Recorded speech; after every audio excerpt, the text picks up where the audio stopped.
Ons moet ons sondes bely. As ons sondes bely, hy is getrou en regverdig.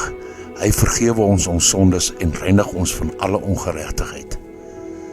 Bely mekaar julle misdade en bid vir mekaar, sodat julle gesond kan word.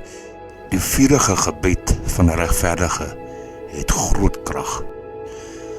Ek het my sonde aan U erken en my ongeregtigheid nie bedek nie. Ek het gesê, ek sal my oortredinge voor die Here bely en U het die ongeregtigheid van my sonde vergewe. En baie van die wat gelowig geword het belydenis kom doen en hulle dade bekend gemaak. Hy wat sy oortredinge verberg, sal nie voorspoedig wees nie, maar hy wat dit bely en laat staan, sal barmhartigheid verkry. Ons moet ons sondes bely.